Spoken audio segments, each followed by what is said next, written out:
I think we're all talking about the big R word. Yeah. Right?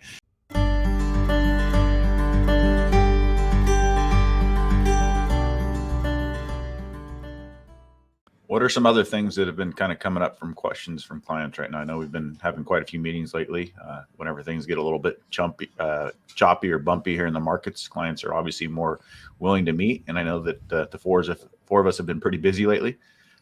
What are some of the conversations you guys are having? I think Jason was mentioning something the other day. I think we're all talking about the big R word. Yeah. Right? Okay, so obviously it's on everyone's brain.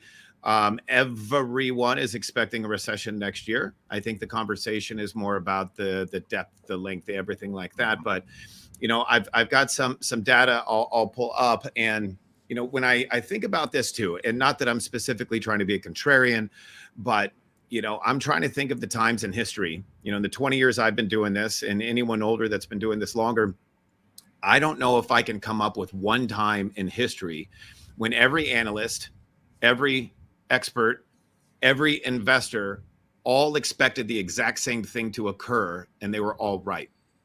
I mean, and we're all in the same boat right now. We all expect a lot of pain next year based upon what happened with interest rates and what might happen as far as a recession to occur. And not that I'm saying that there won't be a recession, but the debate is out as far as how that may affect our investments and how that may affect the market. So what I've got here, and I'll explain the data in just a moment for those that are watching. But for those just listening, I'm kind of explaining how a market has led up to recessions in the past. Now looking back at that, and I kind of described it to a client. Think of yourself like last time you were in traffic on a freeway, but not just like rush hour traffic. You're just driving normal stage of traffic, middle of the day, and then all of a sudden you see all these cars start backing up, slamming on their brakes, red light, red light, red light, red light, and now your car's not moving. You're at a standstill. Something's probably telling you in the back of their mind there's something going on a mile up the road, most likely an accident. What most people do after they've been sitting in their car, has not been moving for a while, the first thing that they're going to do is pull out their phone and start trying to figure out a way to detour it. Pull out Waze, pull out their apps, get out maps. How are we getting around this? What exit are we going to take? Should we turn around? That's what most of us do when we're driving. And we do the exact same thing with our investments as well. And the patterns of our behavior around businesses and hiring employees and things like that. If the average American is expecting a recession next year, they've already taken precaution, if they plan on taking any precaution whatsoever. If you own a big business and you're thinking about expansion, you're probably telling yourself to hold off a little bit. Maybe I'll only hire what I absolutely need and not do a giant expansion into next year. If there are clients that are absolutely nervous about next year nationwide, most likely they've adjusted more into dividend paying stocks, or maybe they've added a little bit more cash reserve, et cetera, et cetera. So most people will affect their behavior on the rumor before the news. And so what you're seeing here in this chart, you've got every recession that we've gone through in this country since World War II. And then you see what the stock market has done before, during, and after those recessions. And so for anyone that can see this, the main point of this is the third column from the left, titled Before. And what it shows you there is 6 months.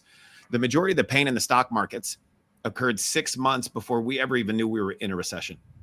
So by the time we actually figure out, oh yeah, GDP tells us we were in a recession last quarter, more often than not, the bottom of the market was in the rearview mirror. And so I think this is a very, very good piece of information. Whenever I have clients that ask, hey, if we're also sure that there's going to be a recession next year, shouldn't we get out now and wait for it to happen and then get back in? And then I think that's a very dangerous move to make, because of the data shows you here, by the time you figure out that, yeah, we were in a recession, you probably completely missed the bottom. And this goes back to that markets are leading indicators. Yep. Right. And not just a month, but 6 months to a year. I mean, the market has already priced in that they believe that we will enter a recession. It's just a matter of when and how bad that recession is. Obviously, if there's, more and more negative news coming out, then the market will probably react accordingly. But you can see with just slightly positive news how positively it reacts. Not because that, again, going from 7.9 to 7.7 inflation is not a home run. That is not a good thing, but it's better than it's already priced in. So I used to tell people, Adam, all the time that the news doesn't need to be good for the market to go up. It just needs to be less worse. Yes. I mean, because less bad than expected, right? Because Less bad than expected. if we've already priced in misery, then all that has to be is just a little less bad, and buyers will come back in. I remember going back to the old COVID days, the bottom of the stock market. The bottom of the stock market actually occurred before the first U.S. death was reported, which is nuts, right? So we think about how bad 2020 was, Yep. all of the pain, the sickness, the death, et cetera. The bottom of the market was actually before any of that had come in, because we had priced in, end of the world. And then once that didn't occur, and it was really bad, but not end of the world, the market recovered. Yeah. Well, and that goes back to something you said a number of times too, Adam, is, you have to be right twice, right? So For sure. Those that are trying to time the market and get out, well, one, we just talked about it's the worst year ever for bonds and fourth worst ever for stocks. We've already experienced quite a bit of pain. And so now, being that the market's a leading indicator, it's already sold off. So you're not really getting out of the way of it. You've already experienced it. And then for those that react on emotion, if fear or panic drives you to sell, the only thing that's going to motivate you to buy back in is things are better. And so it's that whole, it's hard to win if you sell low and buy high. And so, yeah. And everyone's seen the chart. We don't have it here, but everyone's seen the chart of if you missed the 10 worst days or the 20 worst trading days or 50. We just had one of those the other day. Not that, again, we're at the bottom of the market, and bottoms are, very difficult to predict. And that kind of get into our next thing. But when the inflation report came in 2% under the expected number, the market was up 0.2. Yeah, let's be more specific here. 0.2. The market was up 5%.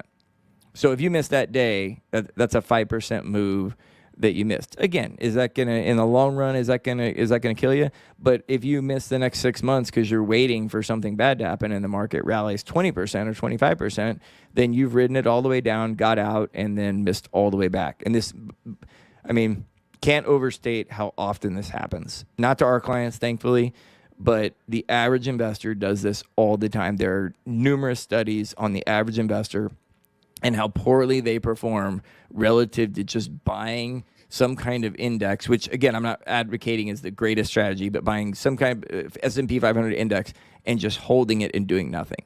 Because they always act on emotion. They always think they're timing something, and they don't even know what they're timing, just as Jason was just talking about with the recession. The question is, how much higher do you want the market to be before you get in? right. And that's Always the case. There you go. And you're admitting that you want the market to be a lot higher. That's probably not good for your performance numbers.